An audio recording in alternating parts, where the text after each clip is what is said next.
Assalamualaikum warahmatullahi wabarakatuh. Setelah sebelumnya kita membahas data mining, pengertiannya, bukunya, juga studi kasus Pilpres ya. Pada video tutorial kali ini kita akan coba studi kasus yang lain. Seperti Anda ketahui ini ya, data mining itu adalah proses, ini saya hapus. Data mining itu adalah proses mendapatkan informasi baru dari satu set atau dari satu sekumpulan data yang kita mining, yang kita tambang informasinya dari dia, gitu ya. Nah, pada studi kasus kedua itu apa yang saya kerjakan dengan data mining untuk penelitian tesis saya. Yang pertama itu saya sempat baca-baca paper internasional. Ini saya peroleh dari IEEE. Jadi tiga orang ini melakukan penelitian tentang prediksi kepribadian bersumber dari media sosial. Nah, di situ dia peroleh kegunaan manfaatnya kok nggak ada. Nah ini dia. Jadi orang ini menyebutkan bahwasanya prediksi kepribadian dari media sosial dapat diaplikasikan, dapat diterapkan pada satu rekrutmen pegawai, gitu ya. Yang kedua konseling, ketiga online marketing. Nah yang tadi yang kita bahas tadi online marketing ya, yang dimarketkan itu kan si capres, gitu. Kemudian juga bisa untuk perusahaan, untuk employee recruitment, juga bisa untuk ini psychological profiling, untuk memprofilkan psikologis remaja, psikologis seseorang, gitu ya. Bisa untuk e-commerce, untuk pemasaran, gitu ya. Saya sendiri pun pakai ini ilmu data mining untuk e-commerce, untuk memprediksi pelanggan-pelanggan yang sekiranya berpotensial untuk membeli hijab saya, gitu ya. Bisa buat sistem rekomendasi, gitu ya. Bisa untuk menilai perilaku antisosial. Jadi banyak sekali manfaatnya. Nah ini karena banyak sekali manfaatnya, akhirnya saya putuskan penelitian saya menggunakan data mining untuk kepribadian. Tapi ilmu kepribadian sangat luas sekali, sangat besar sekali, sehingga saya pilih spesifik ke deteksi emosi. Umumnya emosi anak remaja sih, umur 18 sampai 28 tahunan gitu ya, atau 25 tahunan lah untuk remaja gitu ya. Nah kemudian setelah saya menentukan topik itu ya, deteksi emosi remaja yang bersumber dari media sosial, gitu kan. Nah, kemudian saya di sini menentukan alur penelitiannya. Seperti biasa, yang pertama kan seperti studi kasus si Pilpres tadi, yang pertama tentu pengambilan data set lah. Nomor 2 perbaikan dataset. Yang ketiga itu setelah saya perbaiki datanya, kemudian saya analisis data, atau di sini penghitungan lah ya, penghitungan dan algoritma, tapi ya tulis analisis aja deh. Yang keempat ini hasil yang diperoleh. Nah untuk pengambilan dataset, seperti Anda tahu media sosial ada banyak, ada Facebook, ada Twitter, kemudian ada Instagram, gitu ya. Bahkan belakangan ini YouTube saya pikir termasuk ke media sosial. Namun setelah saya survei, saya baca paper-paper terkait, gitu ya, saya baca statista tentang pengguna media sosial, paling banyak adalah Facebook, sehingga saya tentukan di sini yang saya pilih adalah media sosial Facebook. Kemudian saya lihat lagi data di Facebook ada banyak, ada foto, ada deskripsi, ada bio, kemudian ada komentar, ada update status. Lalu saya baca jurnal psikologi, tulisannya Ningsih tahun 2018, dia mengatakan bahwa banyak kalangan remaja mengekspresikan emosinya itu lewat update status, sehingga saya pilih di sini media sosialnya Facebook. Metadatanya yang bagian apa? Data yang bagian update status, atau ini pembaruan status, bahasa Indonesianya itu ya, pembaruan status. Terus saya pilih. Kemudian untuk mengambilnya sekali lagi harus ilmiah. Jadi nggak bisa saya menyuruh orang gitu ya, menyuruh pegawai yang kami punya tak bayar, tak suruh copy paste satu persatu, nggak bisa.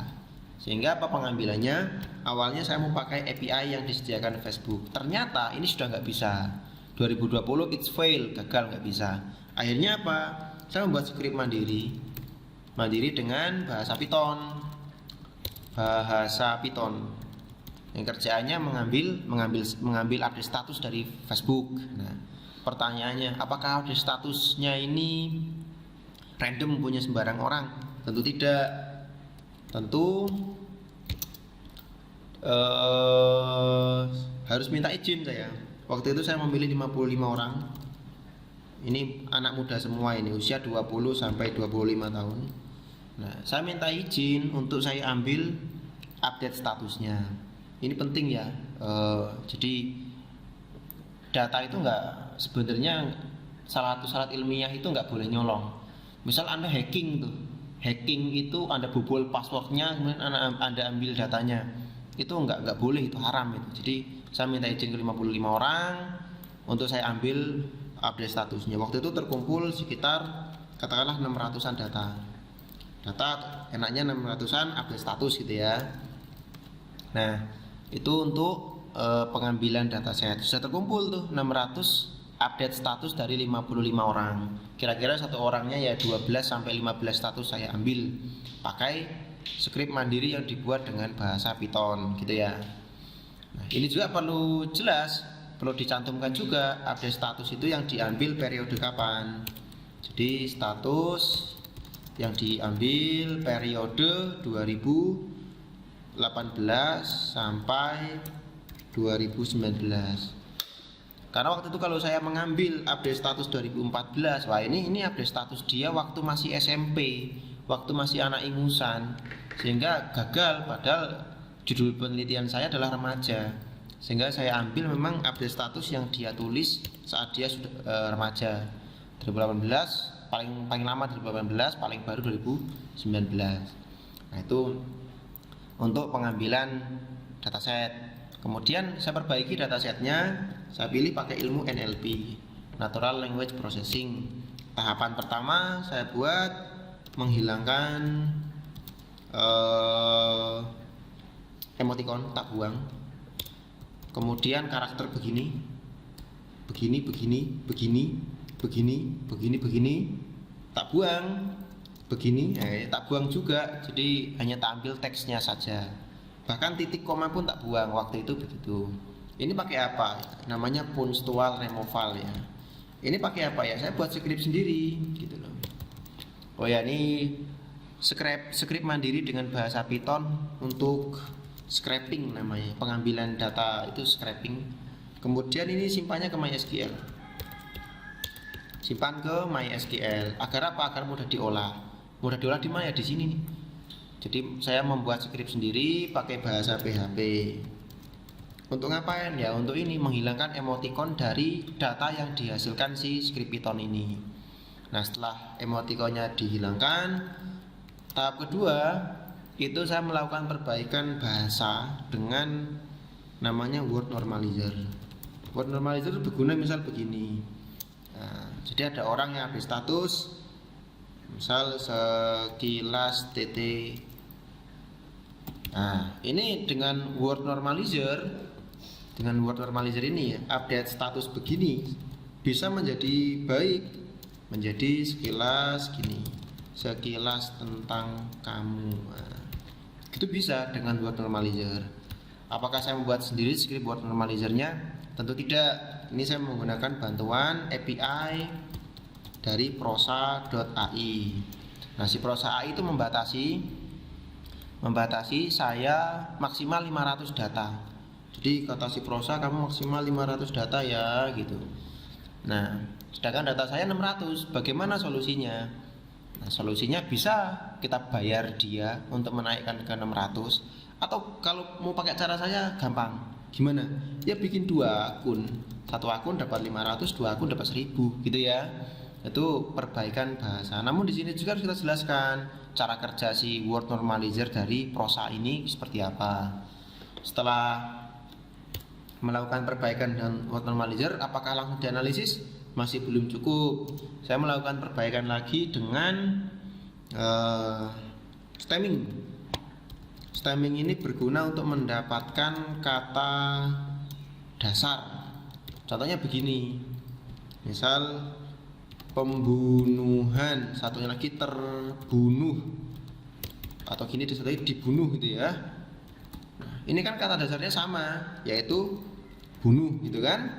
Nah, sehingga ketika ini ada di update status A, ini ada di update status B, dianggapnya kan ini kedua hal berbeda ya.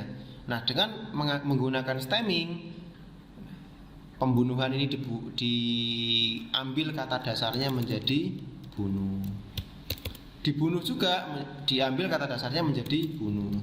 Sehingga dua kata yang tadinya berbeda itu menjadi sama. Nah, stemming ini apakah saya lakukan manual dengan saya periksa satu persatu 600 dataset?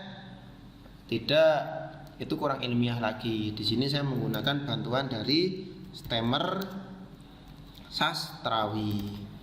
Nah, misal Anda, wah kalau Mas Arif sudah pakai stemmer sastrawi, saya mau pakai stemmer yang lain dong. Bisa. Anda misal pakai stemmer dari penelitian kakak kelas kami, Mas Bisma, stemmer Mas Bisma. Ini malah dalam beberapa kasus akurasi stemmer Mas Bisma lebih bagus dari stemmer sastrawi. Itu bisa Anda pakai. Atau misal Anda mau pakai Levenstein distance, tulisan IP ya, Levenstein distance ini, ya bisa juga. Jadi pilihannya banyak, gitu ya. Bahkan untuk word normalizer apakah harus pakai prosa.ai? Ya enggak juga, Anda bisa pakai yang lain, gitu ya. Saya lanjutkan waktu tahapan yang saya lakukan waktu itu. Setelah stemming, selanjutnya saya pakai tahapan namanya kok lupa ya, stop word removal. Ini berguna untuk membuang karakter yang tidak diinginkan. Di update status itu kan ada kata penghubung dan apalagi ya yang tidak diinginkan, ada banyak lah. Atau kemudian dia, ia, iyalah, adalah, dan seterusnya. Nah, ini harus dalam penelitian saya dibuang. Nah, stop word removal ini, daftar kosakata yang dibuang saya pakai 754 kosakata yang dibuang. Nah, untuk daftar 754 juga saya nggak boleh ngaco, nggak boleh subjektif, pakai insting saya sendiri. Sehingga dapat dari mana? Ini dari saya menggunakan penelitian sastrawi juga. Daftar kosakatanya. Emang ada Mas? Ada. Sekarang tak buka dulu ya. Di localhost phpMyAdmin. Oh, ini semua saya punya skripnya Bapak ya. Jadi kayak word normalizer, kemudian punstual removal, scraping. Dulu punya skripnya. Gitu ya. Coba saya buka dulu yang tesis. Stop word 758. Nah, ini daftar kosakata yang dibuang. 758 Bapak ya, itu yang dibuang. Proses buangnya pun nggak saya lakukan manual. Saya di sini membangun skrip PHP lagi untuk mengotomatisasi proses pembuangan kosakata gitu. Nah, baiknya setiap tahapan begini disimpan datanya. Contohnya punya saya gini. Ini status ini asli apa adanya, masih ada emotikonnya ya kan. Kemudian tak bersihkan, tak buang. Ini punstual removal ini. Kemudian tak convert ke huruf kecil. Kemudian tahap berikutnya, setelah punstual removal, saya word normalizer nih, di kolom normal. Ini yang sudah dinormalkan kosakatanya. Contoh ini kalau, KLO ini menjadi kalau tuh. Kemudian stemming itu membuang kata dasar, mendapatkan kata dasar, kata imbuhan dibuang. Setelah itu stop wordnya dibuang. Kata-kata kalau dibuang karena dia masuk daftar stop word. Nah, gitu. Jadi setelah itu di setiap tahapan disimpan. Nah, setelah itu data sudah siap nih, lalu dianalisis. Pilihannya ada tadi ya, ada kamus, leksikon, ada juga pakai machine learning. Di sini saya pakai machine learning. Yang saya pilih machine learning, algoritmanya naive Bayes dan KNN sebagai perbandingan. Kalau tesis nggak tahu apakah wajib 2 algoritma, tapi sepengetahuan saya disarankan tidak 1 algoritma. Jadi 2 algoritma ini dibandingkan. Nah, kemudian di sini juga nggak bisa Anda langsung hitung-hitung selesai simpulkan, nggak bisa. Anda perlu menggunakan skenario pengujian. Misal gini loh, naive Bayes pakai status asli. Nah, kemudian naive Bayes pakai yang sudah dibersihkan, bersih. Kemudian naive Bayes pakai yang sudah di word normalizerkan, word normalizer. Kemudian naive Bayes pakai yang sudah di stemming. Kemudian naive Bayes pakai yang sudah di stop word. Gitu. Jadi nggak cuma 1 pengujian. Ini berapa pengujian? Tuh 2, 3, 4, 5. Jadi hanya algoritma naive Bayes saja saya pakai 5 skenario pengujian. Nah, ini berarti yang naive Bayes ini KNN ya. KNN, KNN, KNN, KNN, KNN gitu. Jadi pakai berbagai macam skenario pengujian. Nah, tujuannya apa? Untuk mengerti paling optimal di mana. Gitu. Kan setiap pengujian ini ada hasilnya kan. Nanti hasil yang terbaik itu yang mana, gitu ya. Itu untuk analisisnya. Nah, dari 600 dataset,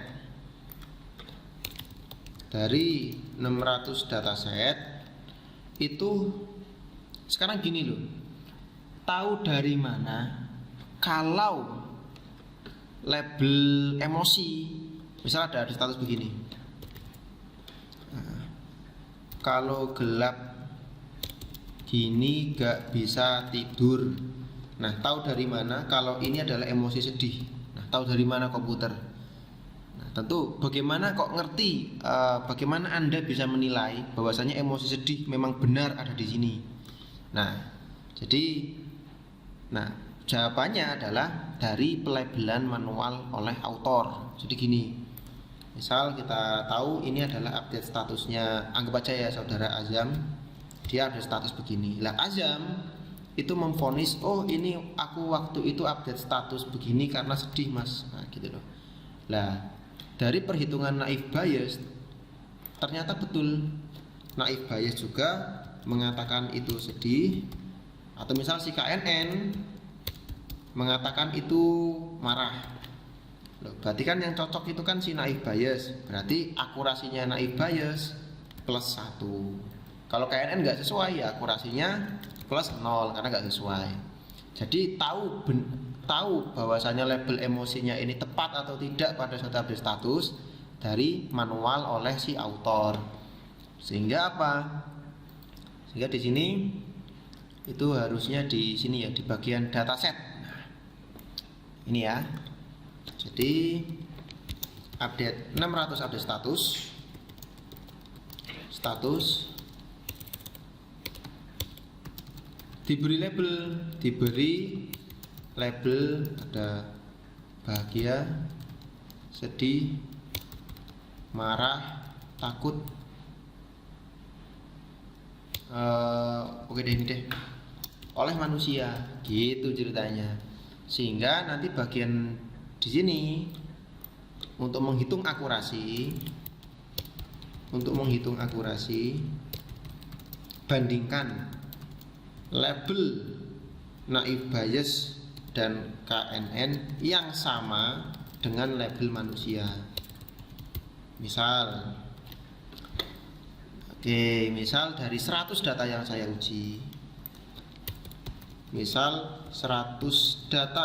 uji, nah si naive Bayes ini kok ada 78 sama persis, 78 label sama persis dengan manusia. Oh berarti si naive Bayes bisa menebak 78 label yang sama dengan manusia, berarti betul. Sehingga akurasinya ya bisa dibilang si naive Bayes 78. Kemudian ini ya nasib yang sama juga untuk si KNN. Ini berarti bukan naive Bayes, KNN. Saya itu KNN sekitar 54-an ya. Sama persis dengan manusia. Oh berarti kemampuan KNN hanya 54 54. Itu untuk skenario pengujian waktu itu yang kami lakukan. Kayak ini hasilnya tak tulis di sebuah tabel deh kalau nggak salah. Kita cari tesis. Oh, ini skripnya, sorry, bukan skripnya tapi naskahnya. Naskahnya saya taruh di Excel. Nah, kita lihat. Ini berbagai macam pengujian. Statisasi saya uji, punctual removal saya uji, word normalizer saya uji, stemming saya uji, stopword saya uji. Bahkan ada 2 algoritma kita pakai. Tertinggi ini naive Bayes itu akurasi tertingginya 84%, sedangkan KNN akurasi tertingginya ini 79%. Itu untuk cara pengujiannya. Nah, kemudian kalau kembali ke ilmu data mining, apa yang Mas Arief gali? Tentu ini saya menggali informasi tentang emosinya anak remaja yang dicurahkan lewat media sosial gitu ya. Karena memang ini mempengaruhi perilaku ternyata. Jadi apa yang dia tulis di media sosial itu bisa mempengaruhi perilaku usia remaja mereka. Oke, itu hasil yang diperoleh. Saya sudah menceritakan urutan penelitian dari awal membuat data, kemudian membersihkan data, kemudian akurasi skenario pengujiannya, kemudian akurasinya gitu ya. Kemudian perlu penting itu informasi-informasi yang diperoleh. Informasi yang diperoleh itu apa? Itu yang nggak kelihatan di update status ini. Apa yang nggak kelihatan di update status ini? Satu, statement yang saya peroleh ya, satu. Dari 55 orang dan 600 dataset, ternyata paling banyak ekspresi apa? Emosi apa? Bahagia bukan, malah paling banyak emosi sedih ternyata. Nah, informasi ini kan hanya bisa diperoleh dari proses data mining, dari proses menggali data. Kalau Anda lihat dengan mata kosong seperti ini, itu tidak akan ketemu informasi seperti itu.